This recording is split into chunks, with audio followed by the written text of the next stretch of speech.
broadcast, share, copy URL.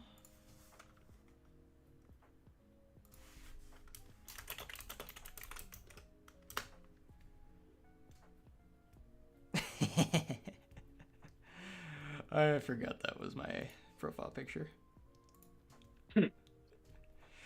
A funny story behind that. A friend of mine made that for me. So if you look at it, that is the angry Togepi face when they're being offered like a banana in the anime, and they're just like, "Oh, this is awful." And that is painted over Tommy Wiseau, where he's holding the football in the room with him dressed in Dwemer armor, holding a Dwemer artifact from Skyrim. That is absolutely cursed, and I love it. It is probably the weirdest request I had for someone for like a PFP or avatar, and I'm like, hey, could you do this for me? And they're just like, yeah, I guess. Oh man, it was fun. All right, are you able to see the stream? Just want to make sure it's looking all good on your end. I am able to see it, yeah. Okay. Should be Night Triumph and Drix. Should see the standings. Yep, it all looks good in my end. And let Awesome. me turn on the volume there for a sec to make sure we can actually hear it. Yeah, I hear what you said 10 seconds ago. Perfect. All right. We are ready to rumble. That is awesome. So I think we're going to wait for a couple people to come on in. Let's see.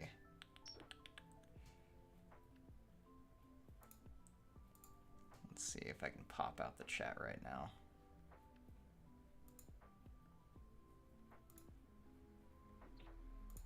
Ah, there we go. Welcome in, people. Good to see you all here. Some people that just played some games. All right.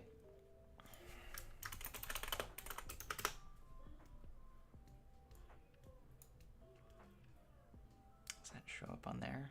Oh, yeah, it does. All right.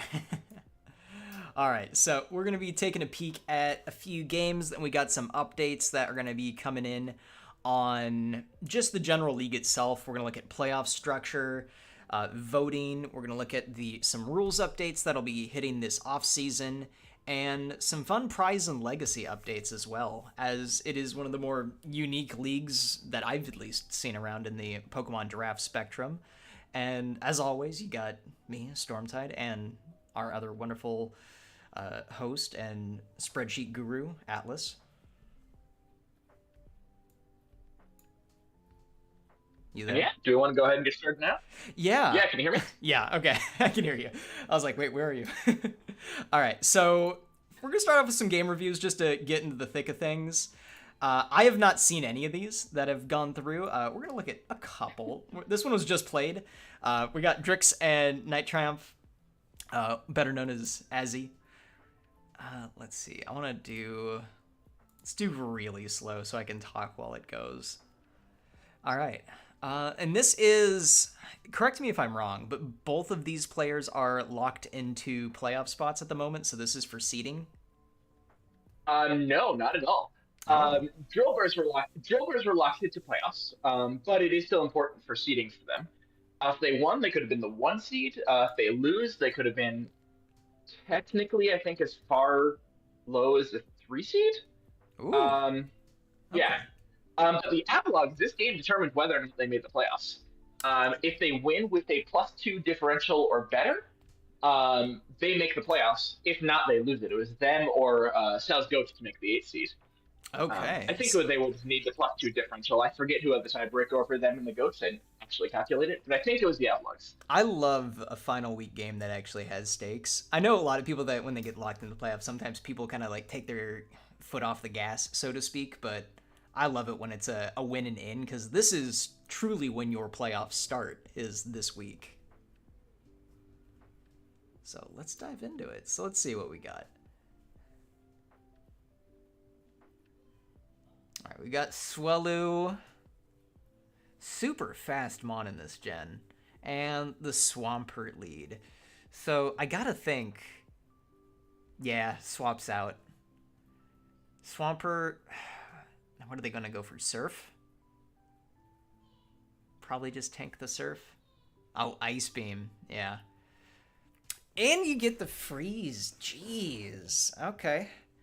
So Freeze is pretty rough in these early gens. I think it has a higher or like a lower chance of breaking, if I'm correct.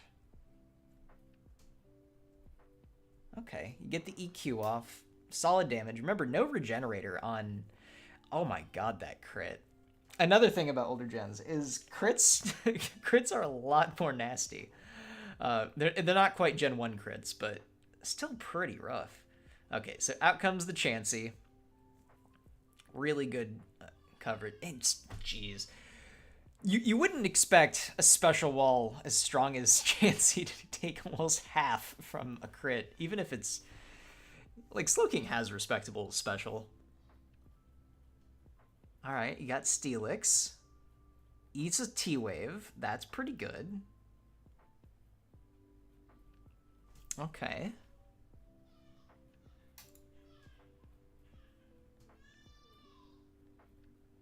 Pretty quiet. Okay, let me... Alright, should be able to hear me better. Let me know if that volume works better. Alright. Ooh, Toxic off on the Executor. Alright, there we go. Sorry about that. It was not... Headphones were acting up for some reason. Oh, it's okay. It should be better. Alright, so we got Hidden Power. Not sure what it is, but it might be Hidden Power Fire, if I had to guess, if you're trying to hit it against Steelix. Looks like it may be fighting too. Let me go ahead and skip to the end and see what it is. Don't spoil it yet for me. Alright, Chansey comes back in. Ooh, you get the Swallow swap. Good read. And, yeah, you get your lefties. It's like Death and Taxes in Gen 3. And Hidden Power... Ooh, tanks it pretty well. Probably Hidden Power Fighting for being super effective, yep. You get the Heal Bell off, which, pretty good value. Healing up your Executor, because they usually want to, like, sit behind, like, Leech Seed or something. Alright. Interesting. Do we get a double swap? Yeah, we get the double swap into Crobat. Crobat, I believe, being faster. Yep. Which is going to force the Scyther out for probably HP Flying? No. What is... Okay, so... HP Fire, most likely. What do you do here? Okay, you sub them out. Because you're not expecting an EQ. Okay, Protect. Pretty safe play. So, yeah, we got 4 and 5 revealed. Nobody down yet, and it's 10 turns in. Double Scout. Okay. Yeah, there's the EQ. And then looking at the speed tiers here again... Yeah, your Aggron's probably going to be a little bit faster unless, for some reason, you have speed invested in Steelix. Swaps probably out... not, though. Yeah, probably not. Swaps out for Crobat. Fade the EQ. Probably saw in the calc that EQ didn't kill, because Steelix has a lot of physical bulk. Yeah, but no harm in Protectable. I mean, no. Raichu really touch you, and you may as well get that chip, especially with Steelix, for whom it goes, that long way. Raichu's an interesting kind of like read, trying to like catch a swap. Yeah. But it does look like Raichu has Encore to go ahead and punish it. Ooh. Let's see it. Yeah, there's the Encore protected, but Drix has revealed their entire team, which, if you ever want those kind of mind games in like these early gens, sometimes it's worth it to never reveal your 6-mon.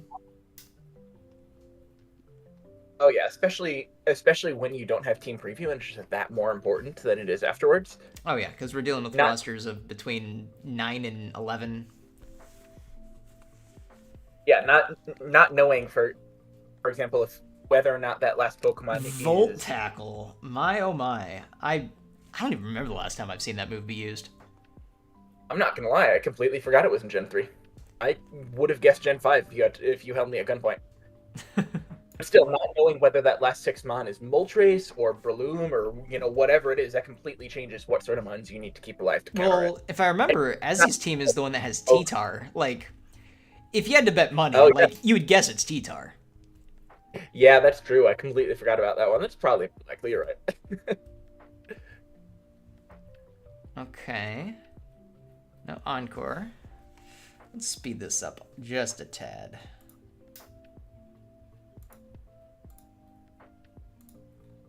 Should be able to go find a normal.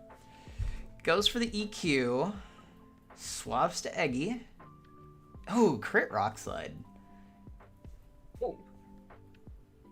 That's not a lot of damage, I'm not gonna lie. Executor tanked that way better than I would have expected for a neutral hit. And then it subs in the Toxic.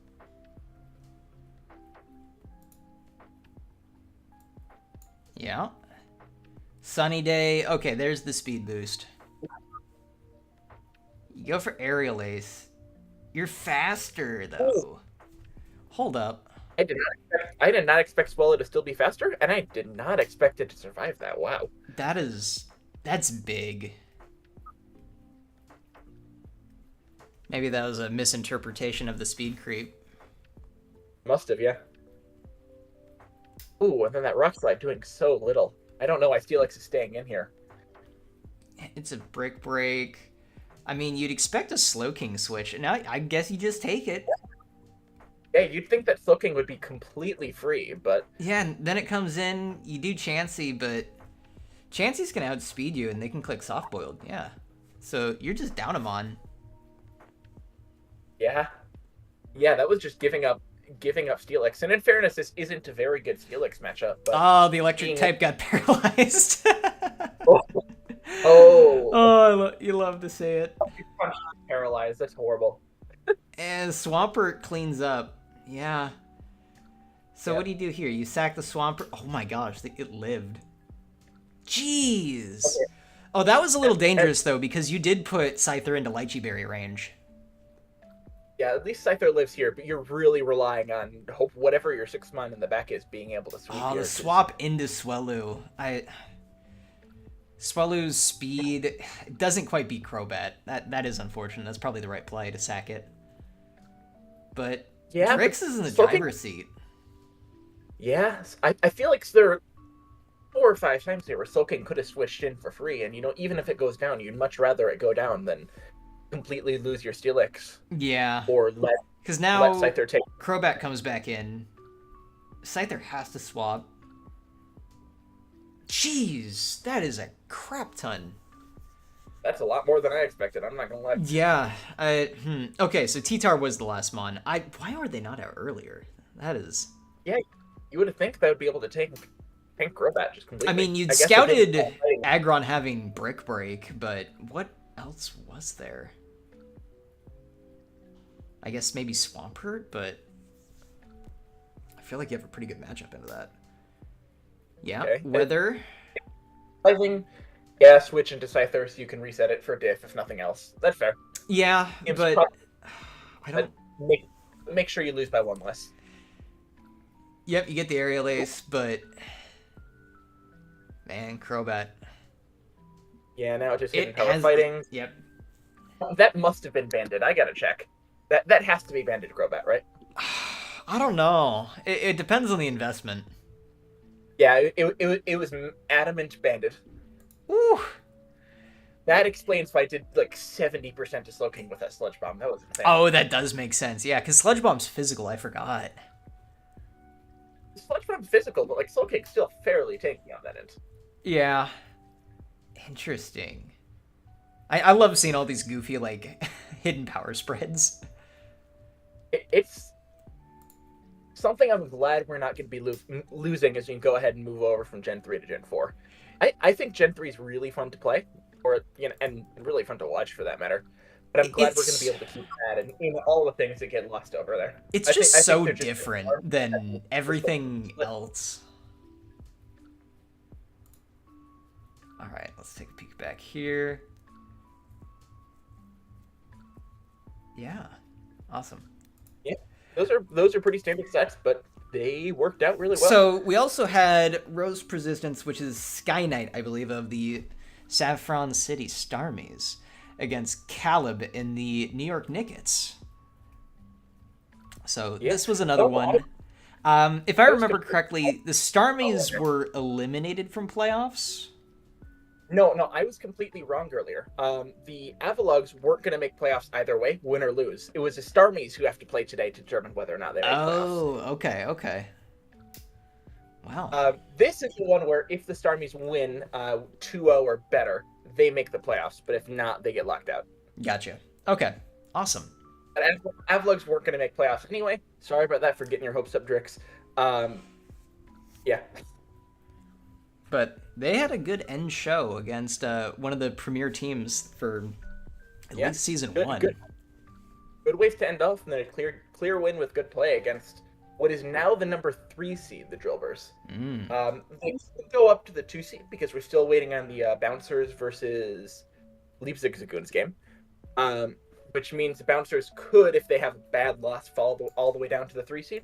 But if they win or have a close loss, then Drillbers will be locked into the 3 slot to play either the Leipzig Zagoons or the Obama Snow in the 6 slot, depending on how that game goes. Nice. But yeah, great dub, Drix. Awesome job. And let's take a look here. Let's see what we got cooking between the Starmies and the New York Nickets. Ooh, Zam versus Cloister. Yeah, you got to immediately swap. Go into the calm mind. Pretty free. Oh my god. Good start. Yeah, Miltank. Ooh, what do we do? Body slam? Hope for a para? Not even. They don't get it. Oh. This is the starts that you have nightmares about, right? Electrode comes in. Sub? What are we doing? That's just going to lose your HP. You got to explode. Yeah. No, that's not going to work with the... Yeah, you needed to click explosion there. Yeah, maybe they don't have it. Hitmonlee, just... Ooh. I mean, the Endure set, if you had that, would have been... Yeah, nails. they apparently forgot to put Endure on there. And it's looking like a 9-turn 6-0. I've played Ranbats battles like this on both sides. Yeah, well, congrats to the Nickets for going ahead and getting the win there. That pushes them up to the 2 seed, or the 1 seed if the Bouncers lose. Yeah. And unfortunately for the Starmies, they will go ahead and not make it to the playoffs with that loss there. They are currently tied with the Avalogs for the 9 seed. I need to go ahead and manually calculate who has the tiebreaker there, which will take me a couple minutes, so I'm not going to do it here. But it's important for lottery. It is important for lottery, and we'll go ahead and calculate that right after the stream, probably. We had one actually, more probably match submitted. Done that. But congrats to them on better lottery odds, and congrats to the Nickets on Alakazam now tying Celebi for the KO leader over the We didn't season. even get to see the rest of the sets.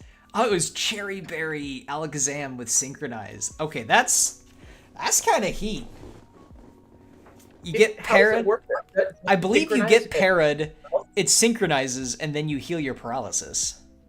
Oh yeah, because Gen 3 berries are at the end of the turn. Yeah. Oh, that's kind of sick. That is sick. Does Electrode have... Oh, did Electrode have Boom? That's...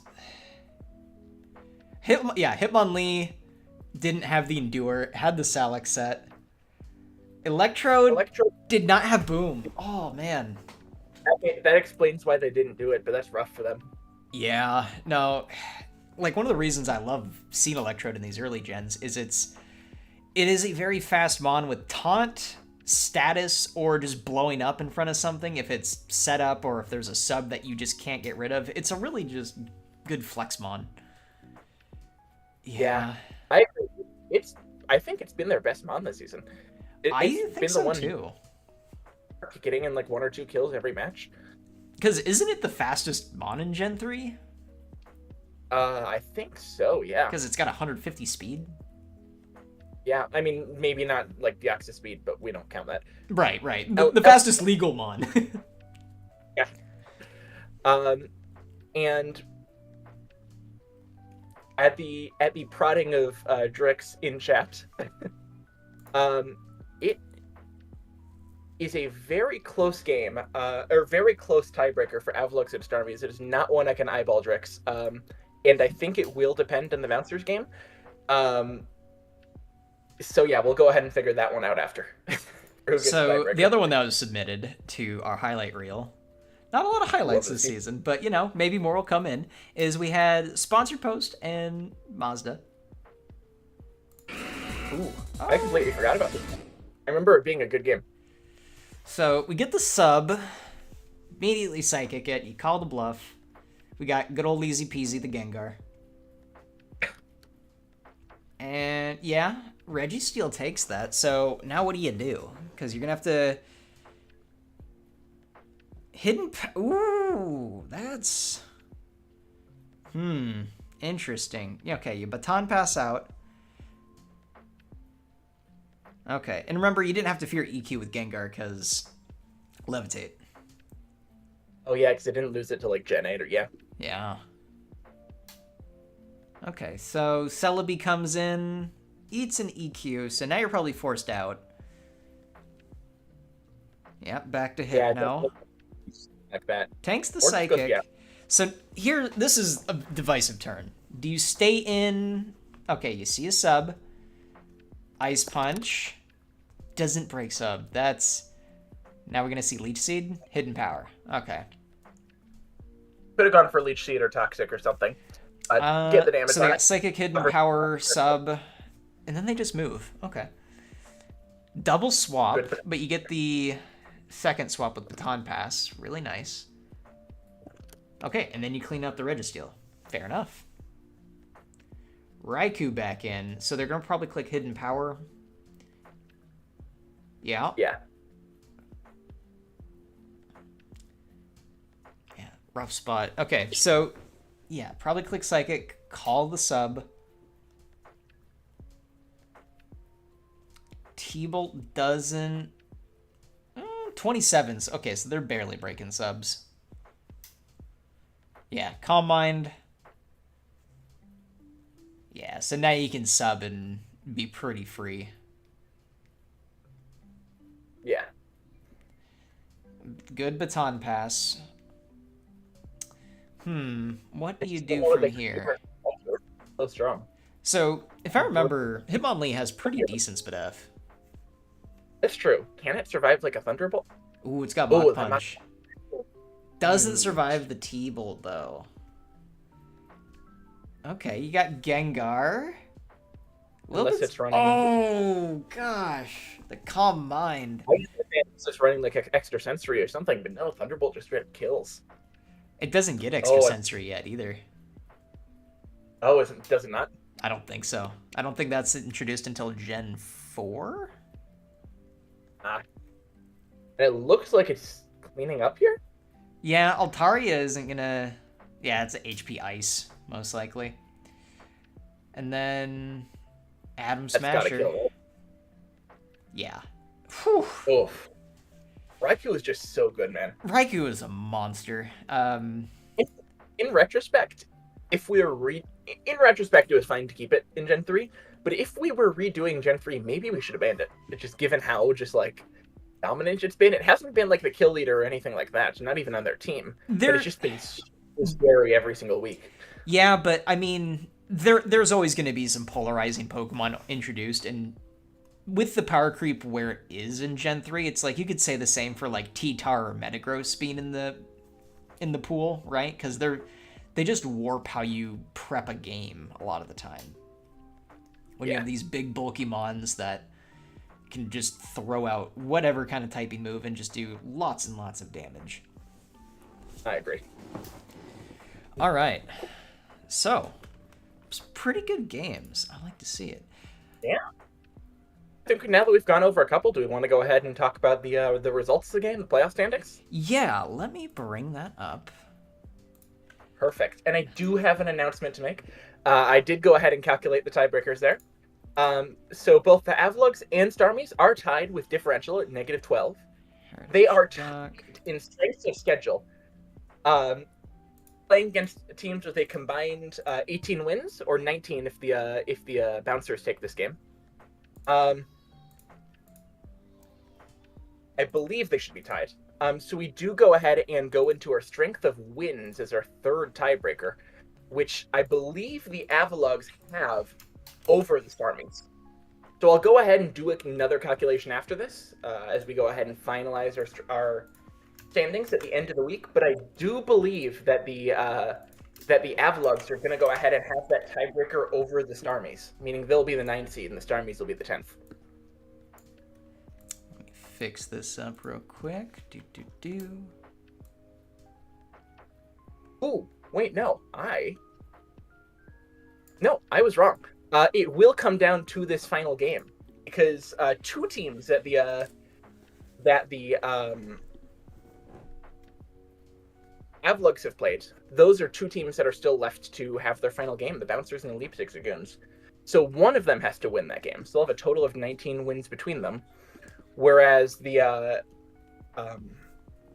Starmies will have 18 or 19, depending on the results of this final game. But I guess if that happens, we go into the final tiebreaker. Yeah, no matter what, the Avalogs have the tiebreaker over the Starmies, meaning the Starmies are going to go ahead and get those better better draft lottery odds when we go ahead and do the lottery pretty soon. Yeah, that's pretty impressive. Overall, for looking at just general records, that is a lot at the top at 4-1. So I'm expecting some pretty intense playoff matches. Yeah. We have not completely locked up the playoff standings because that one game still left to go ahead and play. But the 8 teams that are in the playoffs have gone ahead and been locked up. So congratulations to those 8 teams, and sorry to the Avalogs, the Starmies, the Dynamaxers, and the Brigade. Enjoy your better draft position, and you'll get them next season. Indeed. Let's take a look real quick at leaderboard. Yeah. So let's look over at, we got kill leaders, and it looks like at the top, sitting pretty, is we are ruled by psychic types with the top 3 spots. And the 5 spot too. Yeah, 4 out of the 5 being psychic types. Well, that just kind of shows that, man, that was the type in early gens, wasn't it? Just raw power. Yeah. More so in Gen 1, Gen 2, but clearly this season too. Also, what is Blissey doing there with 7 co's? Good for Blissey. It's been going, I don't think it was just like one game where it 6-0'd or anything. No, like that, it was a few games where it just kind of was chomping at the bit, if I remember correctly. It was 2 games, 3 in one and 4 in the other, and none in the other 3 games it played.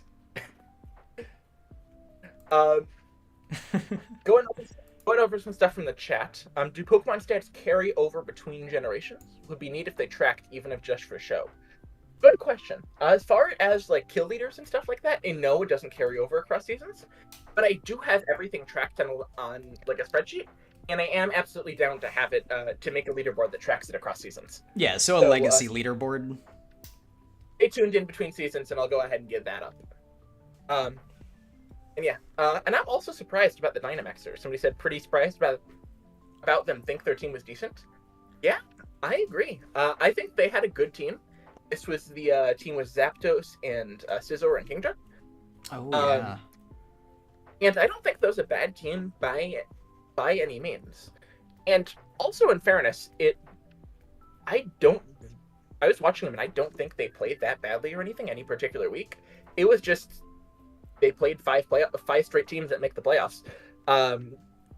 They just got unlucky, and with the shortened season, that isn't out of the realm of possibility. Shame for the underperformance from them, but yeah, I don't think that their team was something I would have expected to get the 10 seed there. So let's take a brief look at all the teams' differentials real quick on how they performed this season. So we'll go to the Corviknights.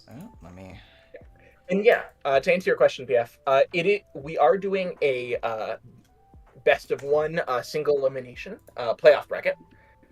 So yeah, the 2 and the 7 seed will go ahead and face off, but we don't quite know which seed the 2, or for that matter, the 7, I think, seed is yet. Actually, we do know who the 7 seed is yet. The Corviknights are locked into it. But the 2 seed could be the Nickets, or it could be the Bouncers, depending on how this next game goes. Yeah, you will be going ahead and facing one of those two next week. Yeah, so taking a peek over at the Corvs, they had a pretty decent season, so they ended up into the playoffs. They picked up Unknown at the very tail end of the season, which I don't know what they plan to do with him, but I'm interested. It's got perfect coverage. It provides yet another or ground type immunity. The sixth one on their team, I think. It fits. Yeah, the Superman strat if you want to avoid spikes. Which, I mean, if you're going to do that, this is a season to do it in. And then they were kind of ruled by their normal type usage between Dodrio and Blissey, which you got to remember, Dodrio with Choice Band is one of the hardest Pokemon to switch into in Gen 3. Oh, yeah. With that 110 base speed and stab double edges, it hits harder than anything else in the game, pretty much. And I think that showed. It's tied for third right now on the KO leaderboard. Yeah, so it's going to be in the mix for the MVP race. Same with Blissey. Skarmory ended up with a negative diff, but I think that is more indicative of the role they played rather than them being quote-unquote bad. Yeah, it's a defensive Pokemon, and unlike Blissey, it doesn't easily have like a... It's not easy for it to go ahead and set up. I do think it gets Sword Dance, but like it's not the mon where you want to be setting up. And so I do think Skarmory played well over the season. It just, went ahead and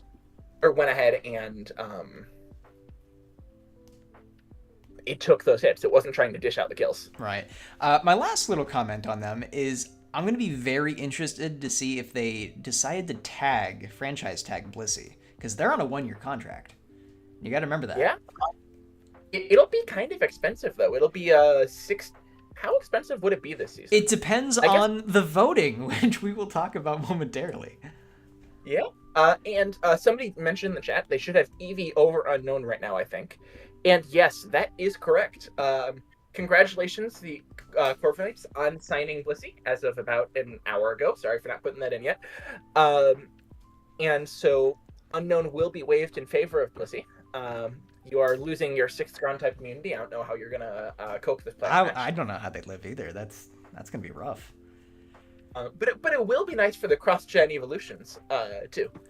Yes, and we've confirmed Eevee will go back into the pool once it is evolved. And then probably again the season after they can get, or in 2 seasons, once somebody can evolve into Sylveon again. Yeah, but that is true.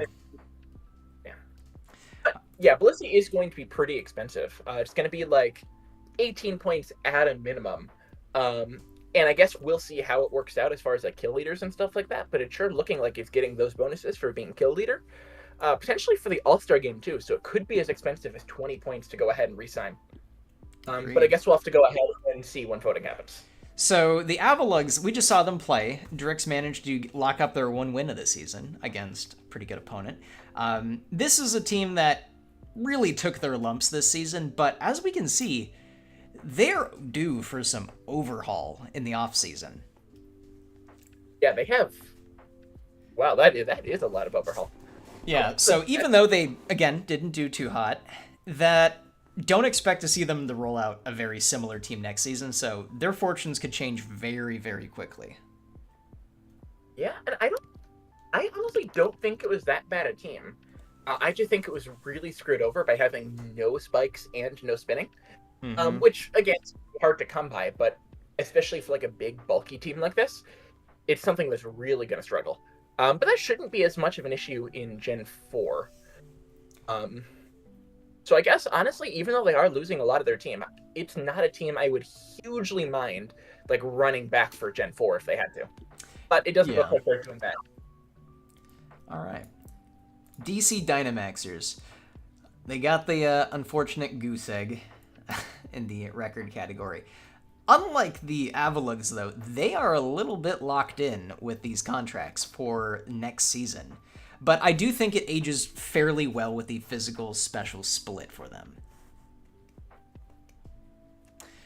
Here we go. We also have Dusclops, which they can evolve. Yeah, they can go ahead and evolve it. Looks like that's their only evolution. but just being able to bring it into Dusknoir and then being able to tool around with with the extra cap space they should have next season to try to pick up, one or two more mons that can get them over the hump. This is a team that I similarly do like heading into Gen 4.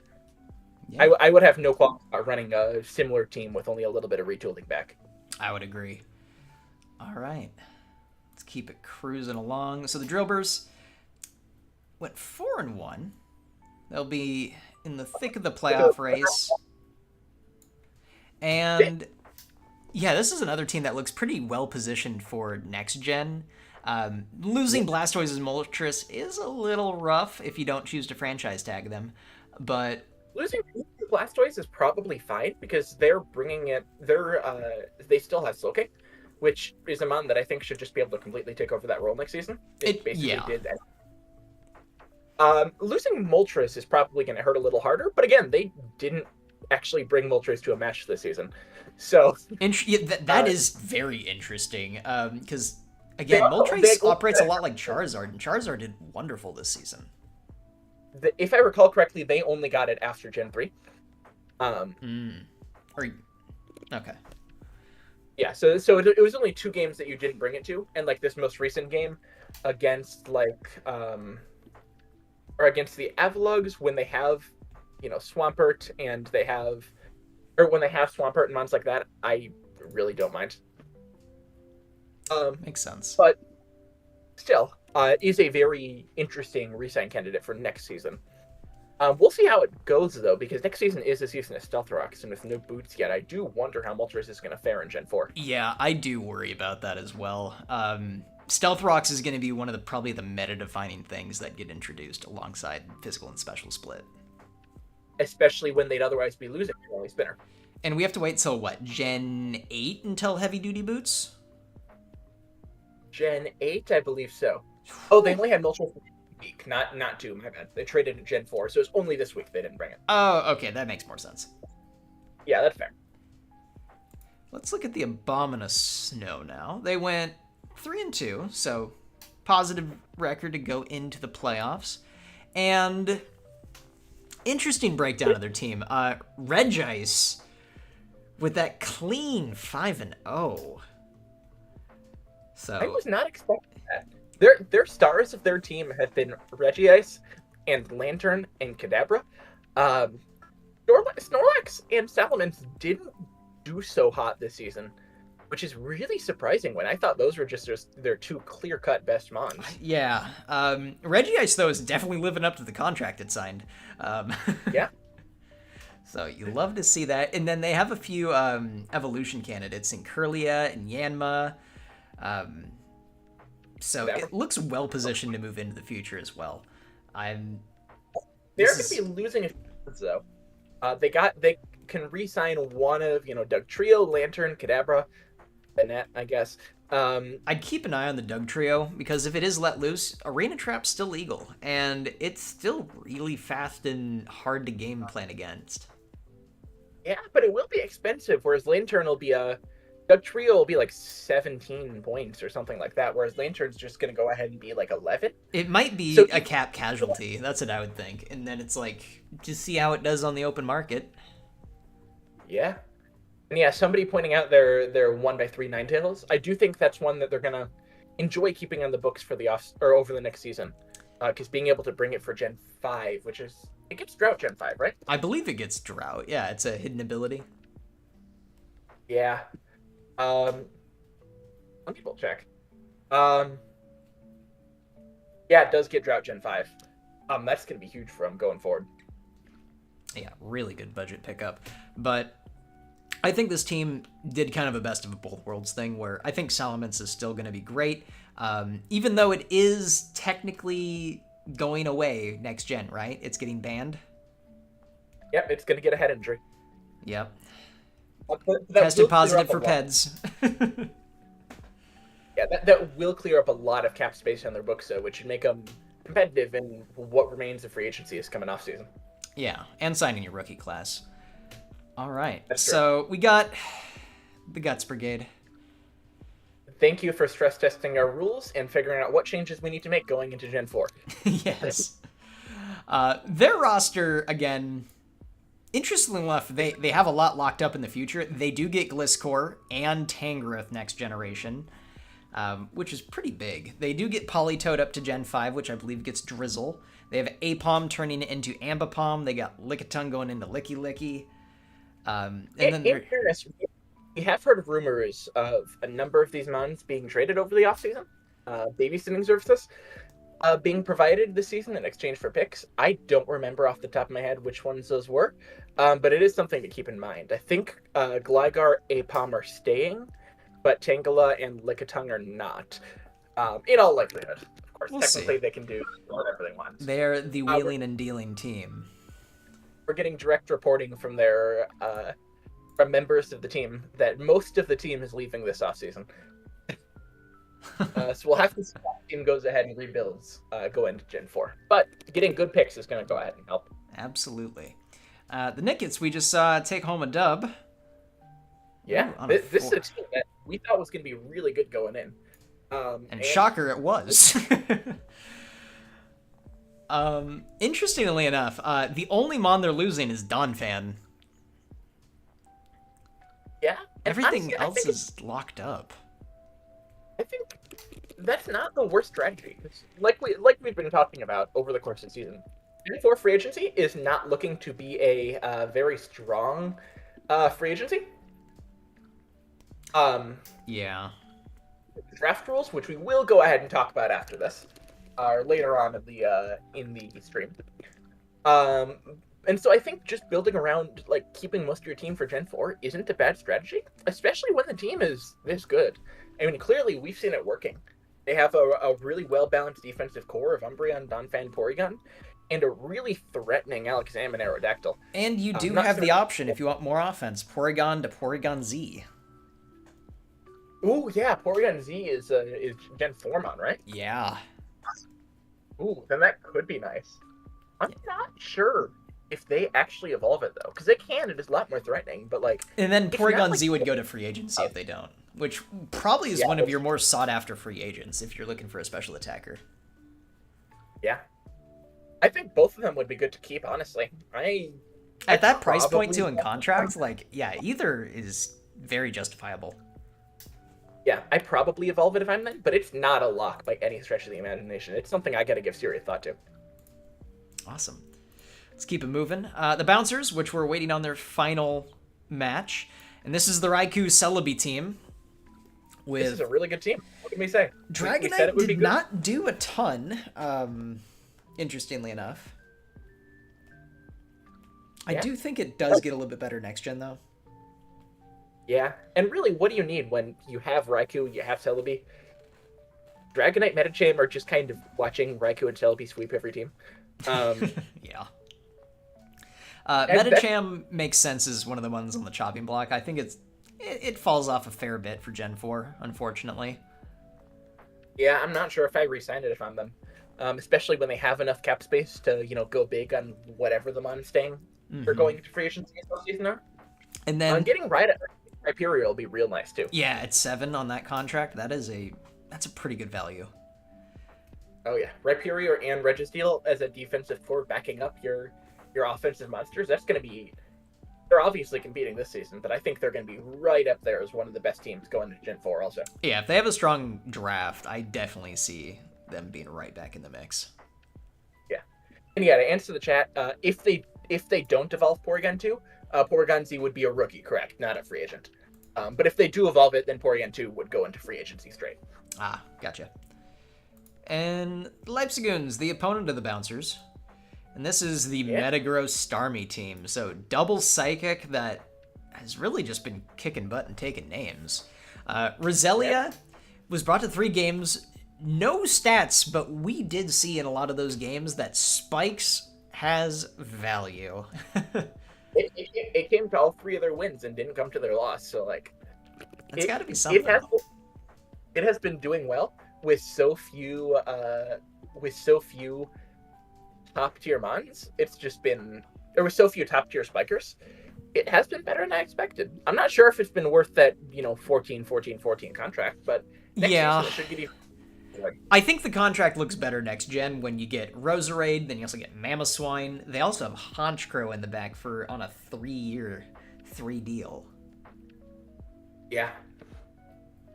But this is a team that's primarily getting run back just as you see it for next gen, which, again, with the evolution upgrades, I think is looking really nice. Yeah. They'll lose Sableye. They'll have like 15 points to fight with your draft, with whoever they get with their round 1 draft pick. Probably no room for the round 2 or round 3 draft picks, but you don't really need that. Yep, sometimes that's just how it rolls. Yeah, getting a Torterra or whatever you're going to get around the back end of the first round, he's going to help this team bounce out or round out really nicely, and with those evolutions, he's going to be really threatening. And I mean, it's already been this season, but even more so next year. Absolutely. The Starmies, 1-4. They have a decent amount of cap space, I believe, left open going into next season. 38 points going into next season, minus whatever resigns or draft picks to go ahead and pick up. Which, let me just double check. What's the Leipzigans? They're looking at 9? I don't think that's enough to sign your first round draft pick. Yeah, that might be a problem. Unless I'm thinking of the scaling wrong. If they had a high draft pick, it might not be able to sign them. It does occur to me, we do actually need to slightly tweak the rookie salary scale, because we didn't account for expansion teams on it. That's true. So we will go out and slightly tweak it. But I believe the Leipzig Dragoons, they'll end up getting like the 9 seed or something. So if I'm looking correctly, they will have an exactly 9 point. Riding the razor's edge of those contracts. We will need to tweak the draft scale. It's also a rule that we should probably change, because the rules do say you can't exceed the cap at any time. So how does that work with rookie first round picks? Presumably you just wouldn't be able to sign your first round pick and it just goes to free agency. But that isn't something we clarified in the rules. So after the stream, we should probably talk about that. Yeah, we'll get that cleared up before the offseason begins in full. Yeah. But either way, it's Leipzig Dragoons have a good team. Starbies, I think, are a team that they're not going to mind having a lot of cap space this coming season. Yeah, they definitely are going to probably look to reload. They might want to bring back Electrode just because, again, it's still so fast. Probably not Nidoking, because I don't think it gets Cheer Force till Gen 5. If it had Cheer Force, I'd say absolutely do it, but as is, probably not. But Electrode, I think, might be worth bringing back. That said, will they are going to be retooling their team a bunch? The most important pieces, Gengar and Cloyster and probably Miltank and Hypno, those are the mons that are staying. So I do think this is a team that's going to be able to bounce around or, adapt for Gen 4 fairly well. Yeah, and they could probably make a splash signing as well with 38 cap. Yeah. All right, Sal's Goats. Went 2-3. I believe they locked up the 8 seed, if I'm correct. Mm-hmm. And this is a team definitely built for the future. Jolteon's the only one that's heading out the door. They're going to have... But they did leave themselves a healthy amount of cap space, so they actually have 34 points of cap going into Gen 4, so if they need to make trades or make a splash signing, they definitely can. Yeah. Not sure they want to, considering they have a lot of evolutions. They are going to get Togekiss. They are going to get Weavile. Snorunt is going to be able to evolve and then immediately get banned for a season for PEDs. Yeah. So they'll have an extra roster slot at least. Yeah. I'm not sure how I feel about this team going into next season. I think the Monza team are just going to kind of get worse going into Gen 4. I think Entei gets better, though. They have a lot of cap space, which I think is really going to help them. Having 34 points of cap space when you've basically got a full team already is going to just afford them so much flexibility to adapt their team and make sure it can really compete next season. Yeah, I like the betting on the low contracts for a lot of these Mons and still being able to make the playoffs. So, hey, props to you. Yeah, they'll get a matchup against either the Bouncers or the Nickets, depending on how the Bouncers game goes. Have they played either of them? They've played the Nickets. They have not played the Bouncers. Yeah. Interesting. And then we have the Shifttrees.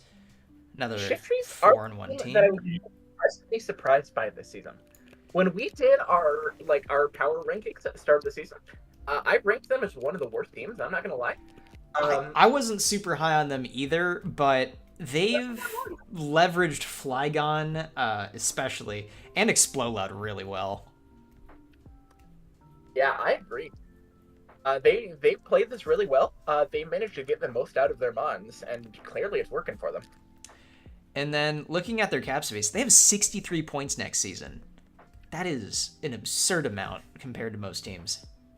They're keeping Flygon, they're keeping Magneton, which I assume they're going to evolve. Yeah. And then I guess Hariyama and Weezing.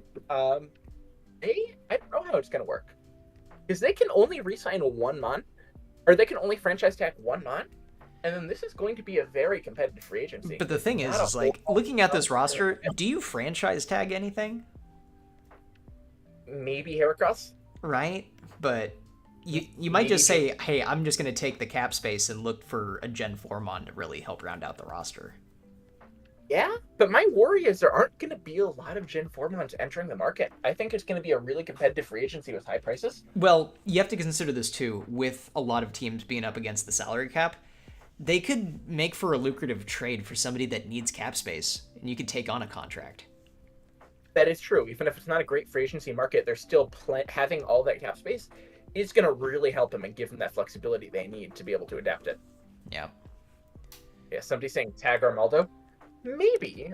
And Armaldo, if I recall correctly, in Gen 4, Armaldo does get the ability to rapid spin and knock off in the same on the same set. Because in Gen 3, you couldn't, because knockoff was an event only move or something like that. But if they can do both in Gen 4, then yeah, maybe tag Armaldo. I'm not sure I want Armaldo for 13, but it's definitely a possibility. Yeah. All right, so that was our roster reviews and looking at the season. We got our playoff structure here, which will be updated once we get our final game in and finalized. And then we'll see, we got about 3 weeks of playoff games. Yeah. Like we said, we're going to go ahead. It's 8-team playoff bracket. Yeah. 1 game a week, single elimination. Although I guess you can go early, like if both quarterfinals teams have already played their game and you know who your semifinals opponent's going to be. But we've gone ahead and set aside 3 weeks for the playoffs. And I'm excited. Any predictions for who goes ahead and takes the crown? Ooh, it's hard to say. I feel like so many teams are close because nobody's that much further ahead of the pack than the others. I will be curious to see, though, who out of like the 6 to 8 seeds, those bottom slots, if they can sneak out a win, because at this point in the season, we're much more at least comfortable playing Gen 3 and understanding some of the unique qualities that make up this meta. And so some of the people that may have replayed some others really early in the season, the rematches, I think, are going to be very interesting to watch go down. I agree. And tell you what, it might be a tough ask for the Goats, but I think both the Abomasnow and the Corviknights are more than capable of pulling it out. They both have good teams and have just had some tough games and some tough matchups. But I think both of them are more than capable of pulling out wins. Honestly, I think if it ends up being the Drillbursts at the 3 seed, Drillbursts are a really good team, but them versus the Abomasnow looks close. Yeah. No, you're right. Somebody in the chat saying the Zigzagoons are going to have a big run. I could see it. Could be. I could see Could it. be. They've had a good season. Their only loss was versus another playoff team. And they've had a very fundamentally sound season so far. I think it's absolutely possible. That said, I gotta say, I do think the Bouncers are going to go ahead and take it. I know they're the 1 seed. I know it's not very exciting, but they've just been so dominant. I think the most interesting team for me to watch is going to be the Shift Trees because we were so low on their roster, yet they're right there in the top half of the seeding. So that's the matchup I'm watching. You cut out. Who is that? The Shift Trees. Oh, yeah, they are going to be exciting. Like I said, I have not been high on their team all season, but they keep pulling out wins despite that. So we're going to have to go ahead and see. All right. Do we want to look at the doc now? Yeah. All right. Let me pull that up because we have some changes. We have some announcements. So we do have a few rule changes that we want to go ahead and cover heading into Gen 4. The main thing that we wanted to go ahead and address was teams tanking. Just because, well, it is absolutely the right move for them. We do want to go ahead and try to avoid it heading into Gen 4. We, want the team to go ahead and try to win as much as possible. And so we've gone ahead and instituted a few rule changes to try to tweak that. So first off, we do like Stormtide is showing right now. We do heading into Gen 4 have a ban against throwing games. If you lose a game intentionally, either through prep, like just hypothetically here, bringing only self-destruct months, or in-game performance. That's not allowed. We're going to go ahead and address those on a game-by-game basis. Warning for first offense, and further offenses resulting in stuff like loss of draft picks, for example. Please don't throw games for Gen 4. And probably to help incentivize that is we're going to be rolling out the legacy point system. So while there are going to be individual winners of seasons, there is going to be a final winner of the NHL. And that is what this section, and this is currently up to date right now, that you can check out on your own doc, but is you accumulate points for your team every season. And the kind of goal we were thinking about this to help incentivize people is we were thinking for season winners is adding like an emoji or something to the server would be fun. But for the overall winner, I was at least thinking we need to have a little bit more bigger prize on the line, right? So I was discussing with Atlas is we'd throw in for like one of the official like Pokemon plushies for the overall winning legacy team to kind of take home the crown and have something tangible to show off for their efforts and great prepping across multitude of Pokemon seasons. But as for the legacy points itself, you do accumulate points for regular season performances, which is 1 point per win. And then you get a bonus point if you are the number 1 seed at the end of that season. Just to backtrack real quick, the point values are going to increase in value for each of these every 2 seasons to accommodate expansion franchises. So Gens 3 and 4, all the numbers you see are going to be for those generations. And then when we hit Gen 5, there's going to be a slight uptick in the value in a lot of these. And then you have playoff performances. Oh, sorry. Go ahead. And then again in Gen 7 and 9, just as we go ahead and introduce more teams, both to make sure that a team that comes in the middle of Gen 6 isn't, has no chance of winning, or both to stop them from having no chance of winning, and to encourage, to account for the fact that, teams who are in Gen 3 might not have exactly been planning for this and build their team as such.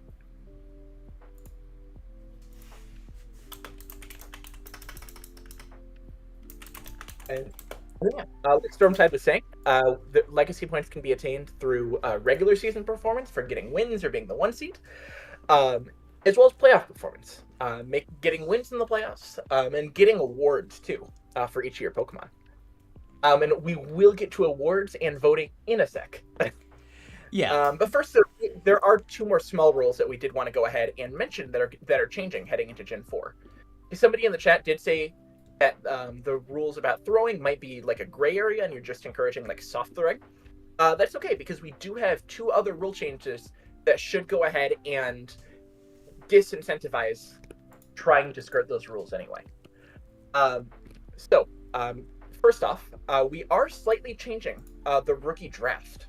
Not for this offseason, because that's already so close and teams have been prepping for it. But after this coming rookie draft, the Gen 5 rookie draft and on, the rookie draft will be shortened to 2 rounds. I went ahead and added it to the rules, so you can go ahead and scroll up and see it. I'll find it in the draft real quick. Gameplay rookie draft should be above trades. Yep, right here. I know we're currently on the trajectory of Pokemon League's largest rules document. Entire CBA. morning. Yeah, it is a collective bargaining agreement, not just a rules. Yeah, we did the math, and other people also did the math and realized that this was going to be like a really soft free agency with not a lot of months because they were all going to get taken up in the rookie draft, which completely fair. And we wanted to go ahead and avoid that happening. Also, that the third round draft picks aren't going to be very valuable when you're starting to get into the realm of like NFEs and stuff like that. So for future drafts, not this current one, those are going to go ahead and be shortened to 2 rounds. So Gen 5 for those counting at home. Correct. And all currently traded third round picks, or third round pick singular, will go ahead and be compensated with compensatory second round picks, or picks at the end of the second round, if those picks would go ahead and convey. Just so you guys are aware for future drafts, just so people who traded for those aren't shafted. The other change we're making to go ahead and disincentivize trying to tank is changes to the rookie draft order.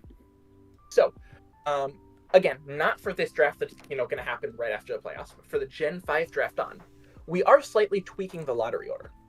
Instead of just all teams that didn't make the playoffs being placed in the lottery, all teams are going to be placed in the lottery, regardless of whether or not they made the playoffs. The weighted odds are still going to stay. So, the number 1 seed is going to get 1 chance, the number 2 seed is going to get 2 chances, and so on. And the lowest seeded team, if there are 12 teams in the league, they'll get 12 slots, and so on and so forth. And we want to do this both to make the draft lottery a little bit more fun, and to make the odds of the worst team in the draft getting the number 1 pick a little bit lower, just to go ahead and disincentivize that sort of thing happening come Gen 4. And I'm excited to see it. I think we are going to get that fun chaos with all those teams being placed in the lottery and all the draft spots being put in the lottery. I think it's going to be real fun. Yeah, I do too. And remember, this is taking effect after the Gen 4 draft, so it'll be active for Gen 5 Season 3. Correct, yeah. And those are the main rules changes. Or, not the main, just updates. The rules changes. Yeah. Okay. I think we only have one more announcement really left to make. The off-season schedule? The off-season schedule, and there's another one. I forgot what this other one is. Let me go ahead and check. The document.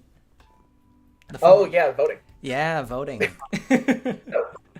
First off, let's go ahead and do the off-season schedule, I think, first. Sure. Just because people are going to want to take a look at the voting once we talk about it.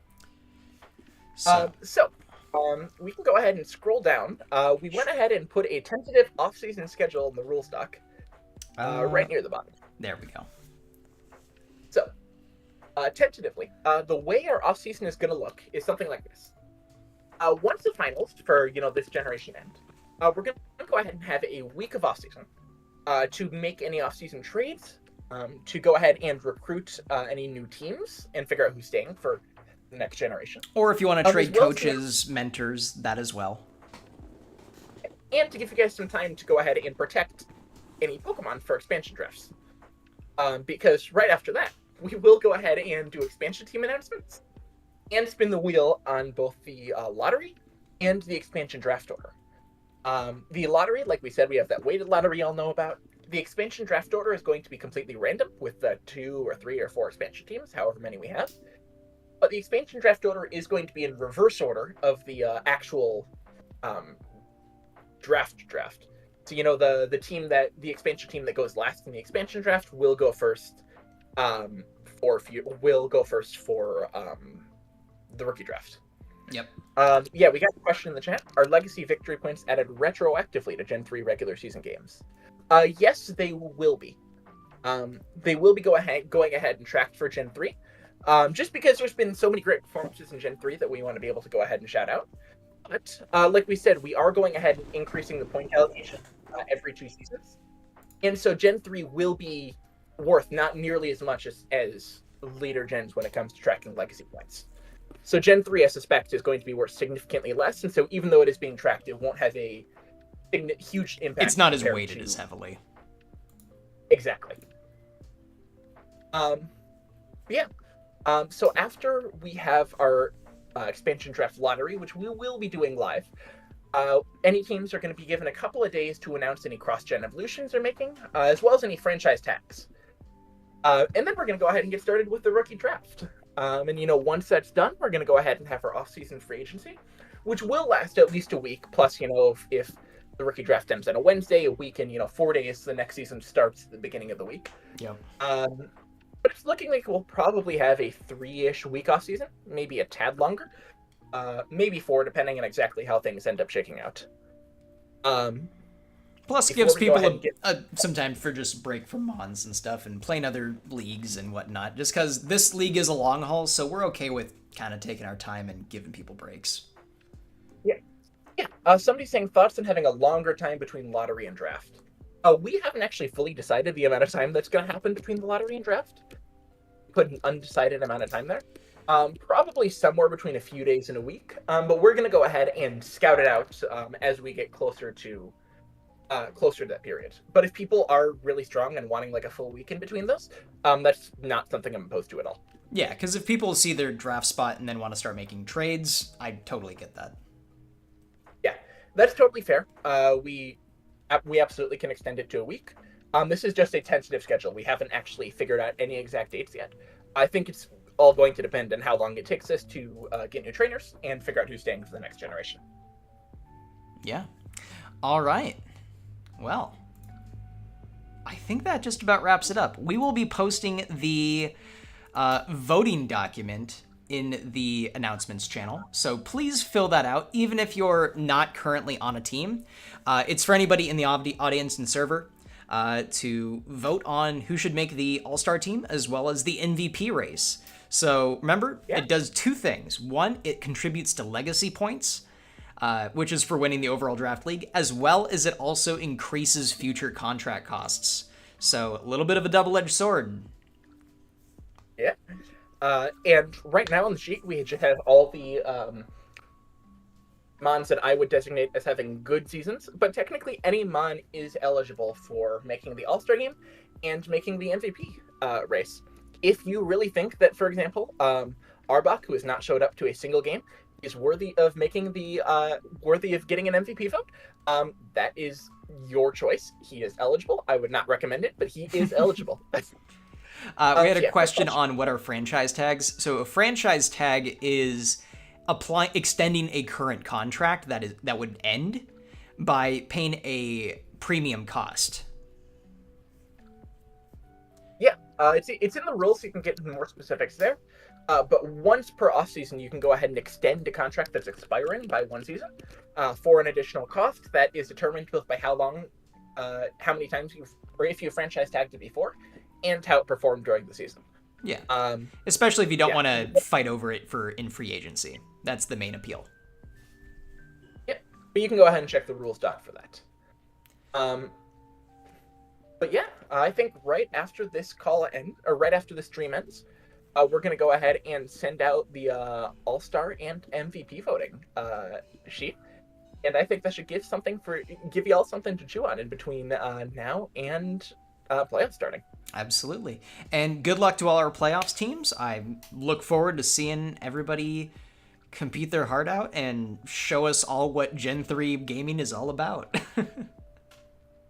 Yeah. Well, we'll see y'all come to playoffs. All right. We'll be signing off. Take care, everybody. Have a good one. See y'all.